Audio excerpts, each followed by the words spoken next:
Hey, welcome to the Junk Project. I'm your host, Michelle Hill, and today we have the awesome opportunity to be joined with Kaitlyn Young. She is owner of Social Media Doctor LLC, correct? Yep. Okay, awesome. Hey, share with our audience about what you do and how you help people. Yeah, absolutely. First of all, thank you for having me on the show. I'm really happy to be here. So I am a owner of a social media firm that focuses on authentic social media, which means we basically want to represent our clients as authentically them, not just posting the random quote here, the call to action there. We want to make sure we're representing them as they are, where they're at, and saving them time so that way, they're not spending all day interacting on social media and they can focus as business owners on the things that matter. But I'm just really glad to be here talking to you, Michelle. It's been awesome to get to know you. And yeah.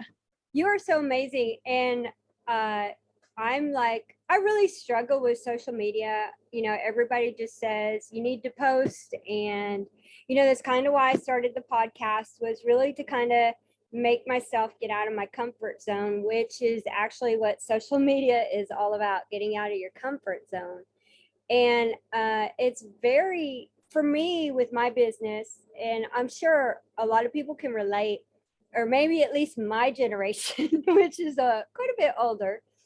I really struggle with promoting my business, and I don't know how to market myself because I don't know if am I bragging, and I talk to so many people and they're like, well, just try and get it to where, you can share stories or advice or something like that. And so, but I still struggle with it. It really is a struggle for me. And then taking selfies or, it's just all so difficult. So how do you, I know you can do it for your customers, but would you have any advice for people who struggle with it like I do? Absolutely. So for me, the whole reason I came up with this was because I had to figure out for myself as well, and the thing that I learned is that people buy from people they know, like, and trust. Yeah. And so to develop that, you have to be who you are, and that's who they buy from. So that means, doing the crazy TikToks or whatever's up your alley, right? For me, that is telling them what's going on in my life. I'll do a post about, this is how I'm raw and real feeling right now. I'm going through this struggle. This is how I'm overcoming it. This is, my dogs, they're being cute and laying down, and, and people are like, wow, she has cute dogs. And then, every fifth-ish post, I throw out a, hey, I have this going on, but, the real key is being so value driven, to give so much value that at the end of the day that they're like, wow, this is a lot of info.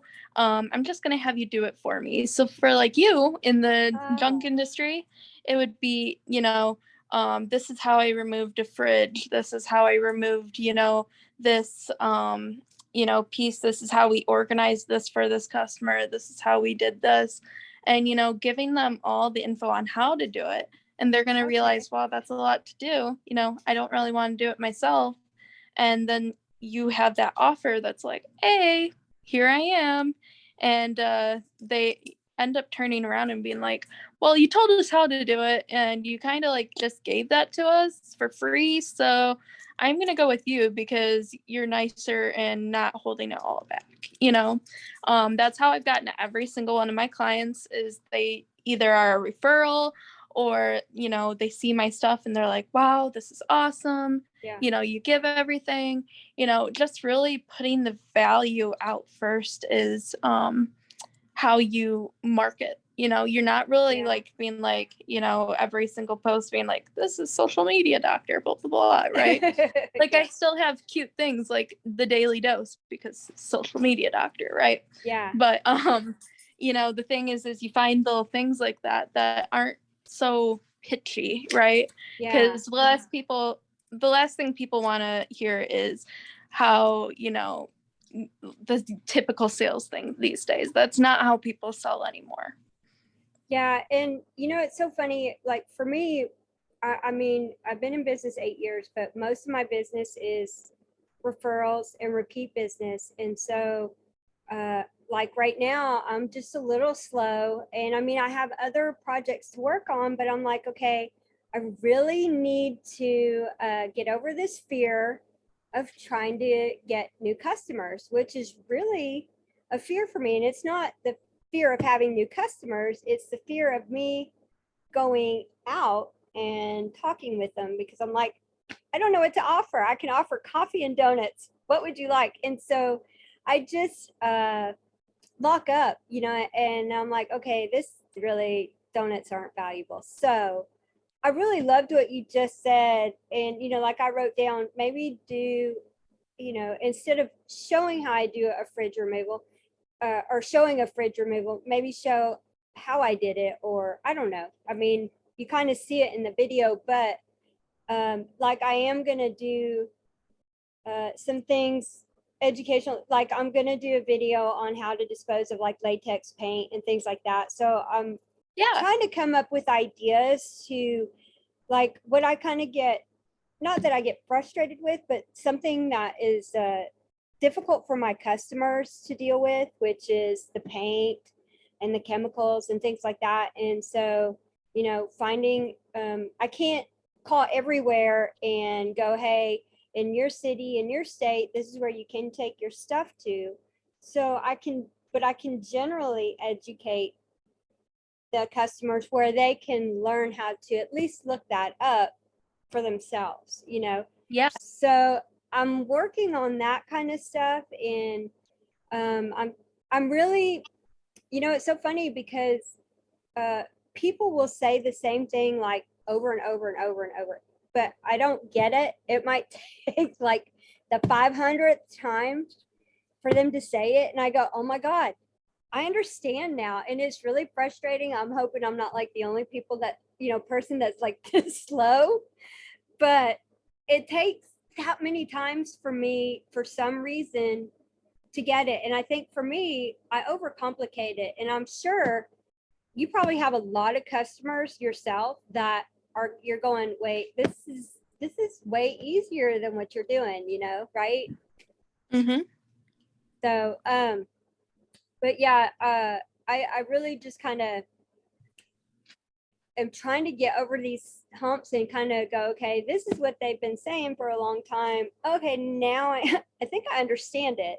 So unfortunately, time is not on my side. So I'm getting older. And I'm like, okay, I've been listening to other podcasts, and they keep talking about like the end in mind. And of course, when that was that, I don't know, no, that was Stephen Covey, I think, that said that, right? And I'm like, I don't understand that concept. What do you mean the end in mind? And so in this podcast, they're explaining it a little bit more, and I'm like, okay, I think after the 200-300th time, I think I'm starting to understand what this means, that I can start, figuring out how to do everything, right? But social media is difficult. The TikToks are pretty fun. I don't feel like I have that many of them.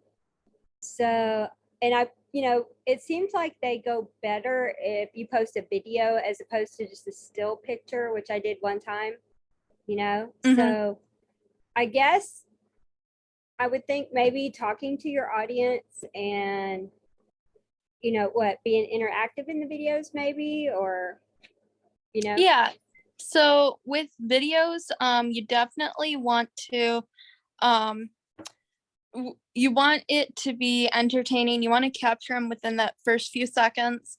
Definitely agree that if you do a bunch of photos and stuff like that, that's not going to be as captivating as live video or recorded video. The more that you can make it either educational, entertaining, or something along those lines, the Okay. more your people are going to tune in. If you're just talking at them for forever about your life story, and people aren't going to really listen. They like, the shorter the video the better too. Is like, if you do it under 30 seconds is usually my rule. That is going to hit better with engagement. It People have short attention spans these Yes. days, and they don't want to stay on video forever. They like to keep scrolling, find what's next, things like that. And so you have to have the short video to get your message across, Yeah. but just enough so that way they stay on. Yeah.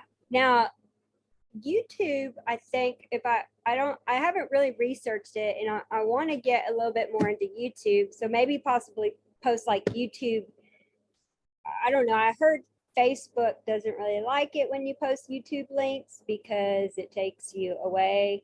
So I don't know the politics of all this, or how it works, but I think YouTube kind of wants you to watch a video for like 3 to 4 minutes or something. I mean, right?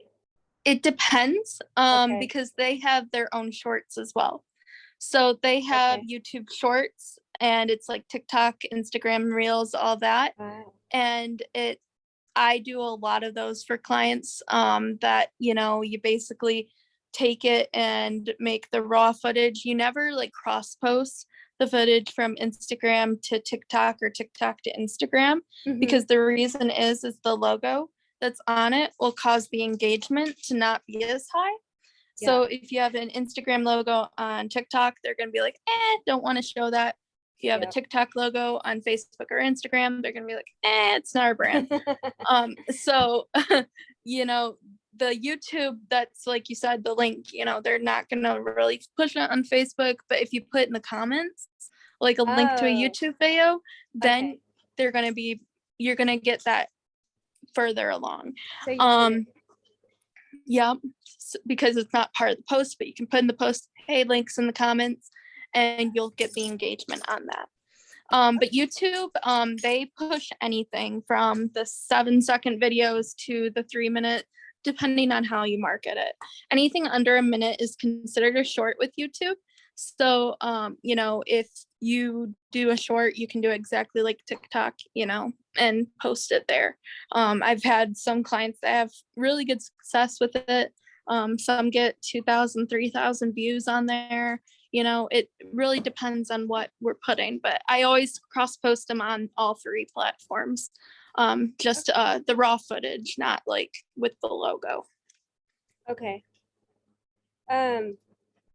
Yeah, I know I've been watching some videos, whatever I'm researching at the time, and really, like you said, I like the short ones, because if you're spending 20 seconds talking to me, I don't want you to talk to me. I want you to get to the point. I love your dog. Yeah. I want you to get to the point, because again, like exactly like you said, I don't have the patience. So when what I was taught was, don't tell the story, just get to the point, because once you get to the point, you don't need the story. And that has been the most difficult thing to unlearn, because I'm not gonna say I don't or I can't, but I definitely struggle with telling a story.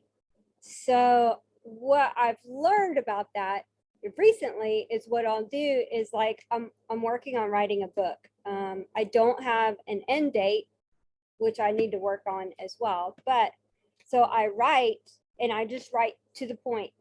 And then, because I just have a really short attention span. And then what I do is I'll go back later and share more of that particular story, and it's on computer. So obviously it's so much easier. And I'm one of the old school people that I like to write. But what I've learned is I have like literally 50 notebooks everywhere. And I'll write in this book, right? and then I can't find it, or it stays in, the house. And then when I need it, it's not in the truck. And so I'll make new notes. And I'm like, you know what? I have my phone all the time. I got to learn how to use my phone more because it's always there. So I'm learning how to use the phone more for writing and everything that, and I'm learning how to do more, where I can tell Yeah, more of a story, but it's very difficult. for you know. sure. For me, like when I wrote my book, my number one hack was I spoke my book. So like I actually recorded like Otter AI. I actually spoke my book. So like I actually learned this from Wiley. Is basically you turn on the recording and it transcribes it for you. And I just spoke my chapters and then went back through and edited them. Okay, So it so makes it a lot easier because it's a lot easier to talk your story than it is to write it. oh, Because I tend to also just be like, this is the point of it. Um, so yeah, it made it a lot easier for me to transcribe it that way. And sometimes I do that with my posts too. Is like if I have an idea for a post, I yeah, will transcribe it into Otter AI, and then I'll go back through and edit it more into kind of a post format or a chapter format, and then it reaches better. yeah. So that's a very good tip I learned from a couple people. And what was it called you used? Otter AI. Like It's like the OTT, otter. Yep, OTTER and then AI. and is it like .com or no? It's an app. Oh, So like you can download it. It's free. They have a paid version, but you don't need it. Um okay. and yeah, it Oh, works wonderful for that kind of stuff. okay, cool.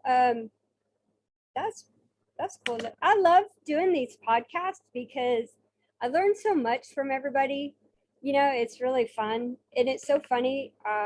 I interviewed Adam McChesney, and then I saw him in Frisco, and I didn't recognize him, and I'm like, oops. Because everybody still to me looks like this big, right? And that's how I Mm-hmm. see them. But I I love doing the podcast. Definitely, I'm uh, getting a little better over time. So that's fun. I love learning. But like what other like information or secrets or shortcuts or anything do you have to share more about social media?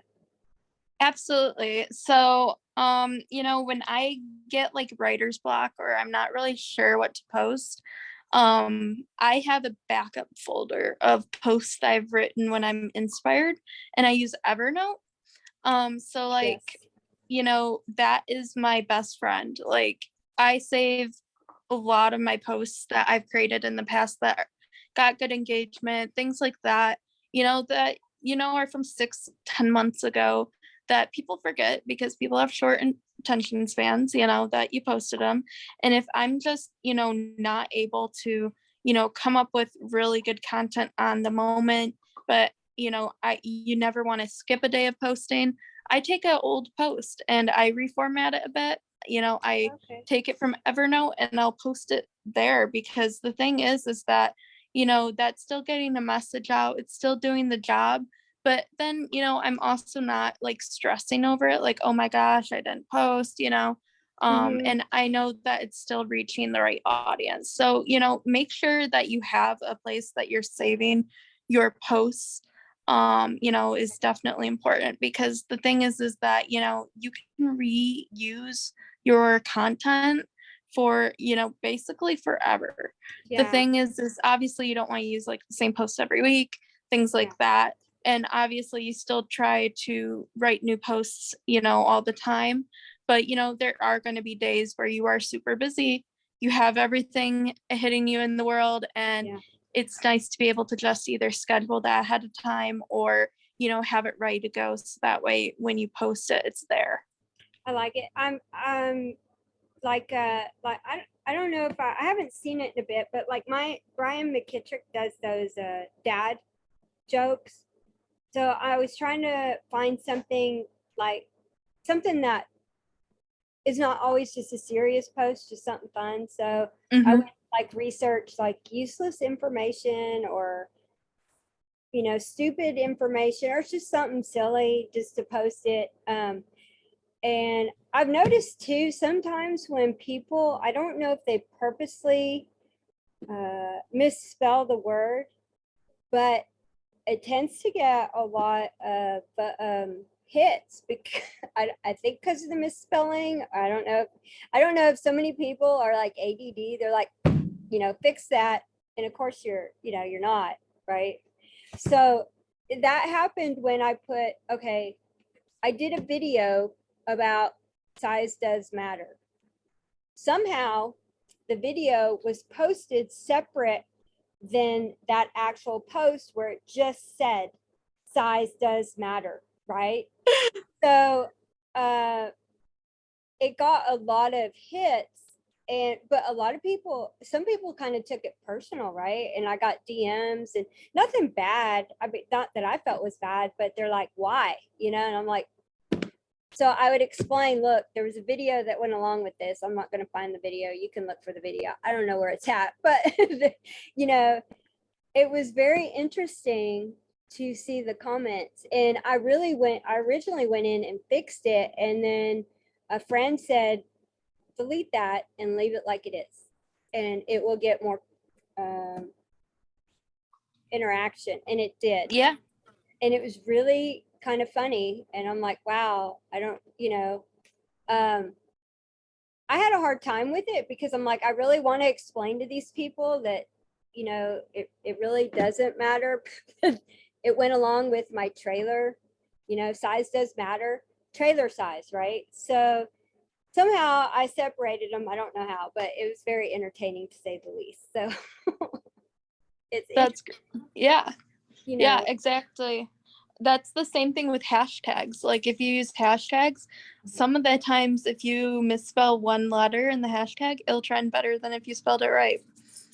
oh, see, I love all these secrets. Yep. I have one that, I misspelled the town with, and it trended better than if I had spelled it right. So definitely a tip is if, look at how many views and stuff that hashtag's getting. There's hashtag generator apps that'll give you like the popular hashtags too. So, the ones that you want to trend, the ones that things like that. Definitely when you use those apps, they'll put easy, hard, medium. You want to get a couple from each of those categories. Okay. It's definitely a very good way to get the hashtags you want. And when you use that app, um, do you just copy and paste that to your post? Yep, And that's exactly what we do. do you So do? Oh, I'm sorry. Go ahead. no, so that's exactly what I'll do is it'll copy and paste the hashtags there, and then I write the actual, caption and stuff. So that way, the time in the box is happening because, you hear, if you don't be in the box, Mm-hmm. basically it doesn't push the algorithm. So that way I get the best of both worlds. I'm not having to type out every single hashtag, but Yeah. I'm still getting the typing from the actual caption. Okay. So I just thought of this. How do you compare LinkedIn? Do you do a lot on LinkedIn? I used to kind of do a bit more, and then I just really kind of quit. And I'm like, I don't I don't know. Do you post the same kind of videos on LinkedIn that you would on Facebook and TikTok and YouTube, or do you try and, you know, I've seen so many different things on LinkedIn from one guy, I think we're connected, and he posts a lot of animal videos, and they're really sweet and touching videos, you know. So I'm like, wow, that's kind of like Facebook more, but it seems to be really working on LinkedIn. So, So with LinkedIn, I do post my same stuff. I'll okay. use the exact same content. I am not as, well versed in the LinkedIn world. I know there is a different algorithm, stuff like that. Do offer services to my clients for that.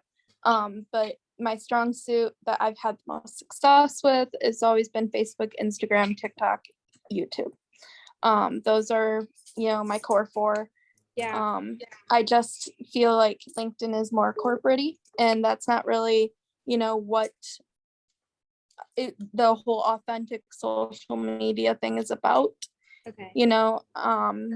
However, the posts still do well on LinkedIn too. It's not like they don't do well. It just really depends on what route the person is going for. Okay. That's pretty cool. Yeah, it really is. It does have a more corporate feel to it. And so I mean, I don't I don't really get much work at all from Facebook or anything. I really don't. And I'm sure it's me because I'm sure I'm, either not reaching out to the right people or I don't know. I mean, I'm okay with it because I've been doing good without it, but I hear other people in my industry doing really well with it as well. So it's something I definitely want to work on because I hear a lot of people get a lot of work from it. You know, um, I don't know. I think there's so much to learn, and I get so frustrated because it's like that's all I want to do is just research and learn. And my poor husband is like, can you put the phone down for 5 minutes? You know, so it gets interesting because there's so much out there. It's a bit overwhelming, you know. Mm-hmm. So, what would be some advice that you would give to like maybe a newbie? I don't know. Are there really newbies anymore? But somebody who's No, really there are. Yeah. okay. So what I would do is I would say focus on one thing at a time. Get good at the one thing first and then habit stack. You know, if it's, you want to get more engagement on Facebook, focus on that, focus Mhm. on Facebook. Okay, how did this post do? Okay, got more likes and comments, people like that. Okay, is this person, engaging on this, is this person engaging on that, things like that, and just keep an eye on it, right? Measure it. Yeah. There's analytic tools you can do that with. And so I would just focus on the one thing for a while until you feel like you have a good handle on it, then add another thing. That's really how I learned a lot through the group I was involved in and different other things in life is I habit stacked. I wouldn't get overwhelmed because I was focusing on one thing and the other things were already, in habit. They were already automated kind of Okay. once you get good at it. Okay. I just have a couple questions, just fun questions I'm going to ask you. And I didn't realize how late we were. I was so interested in this. It's just a fascinating conversation for me. I love learning. And I've been trying to learn Spanish for like, I don't know, a year now, and it's not working out. So I'm still struggling with it. So anyway, what, let's see. If you could have a superpower, what would it be? Oh, that I would say I would want to have, definitely the same superpower as oh my gosh, Benedict Cumberbatch. So Doctor Strange. I would want to learn the world of magic and witchcraft and stuff like that and be able to do the whole teleportation, Yeah. thing. Yeah. He's my like favorite superhero for sure. But I also like Spider-Man, so I think having the powers of a spider would be cool. That would be, yeah, that would be cool. Um, what would you say is your biggest challenge? My biggest challenge is that I trust too easy. I tend to go all in on someone and they might not be all in on me. So I tend to go balls to the wall and give everything I got, and I don't reserve anything for myself.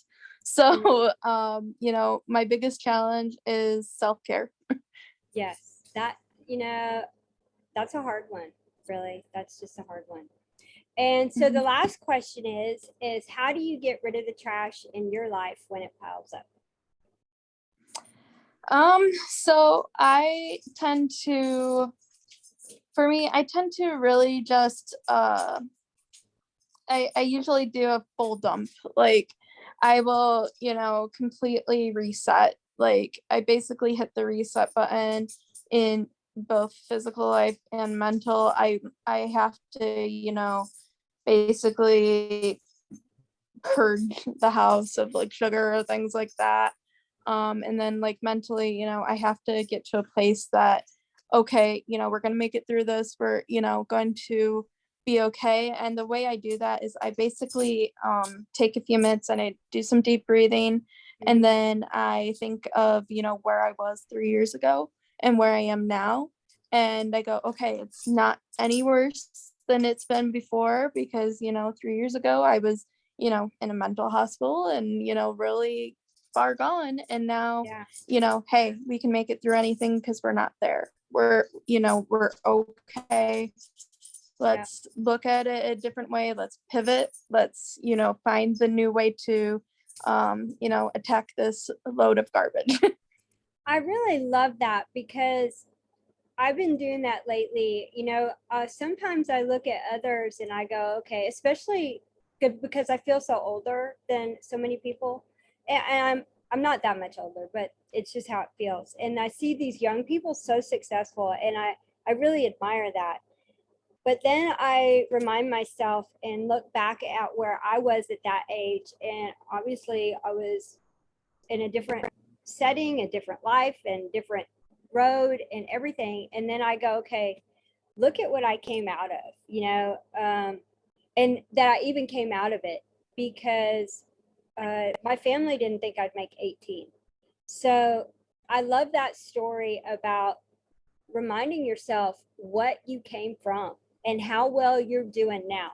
And don't look at others. Even though that's what we do, don't. You really have to focus on where you came from and where you're at now. And your road is so much different than everybody else's. And God's got his own adventures with you. And so his own speed. Me, I think he's like in super grandma slow speed because I'm like, Lee, can we kick it up a notch?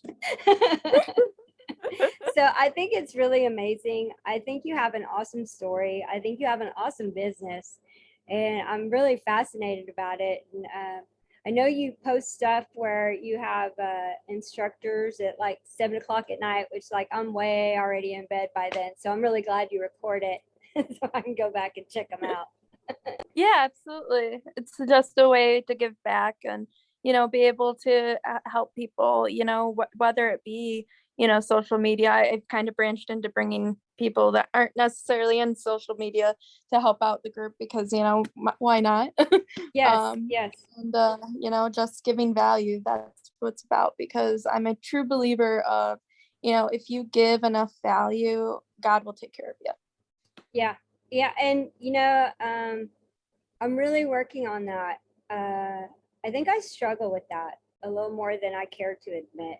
And so I really want to change my mindset on that and go, it's okay.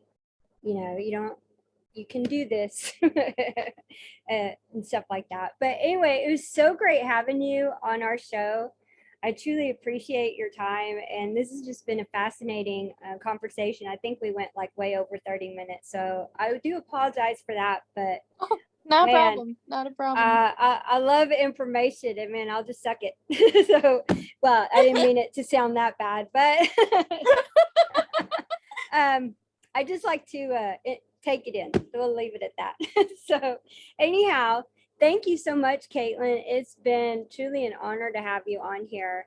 And I hope everyone has an awesome day and get rid of your junk, your mental, emotional, and physical junk. If you like our show, please subscribe and leave a review. Thank you so much. Bye, y'all.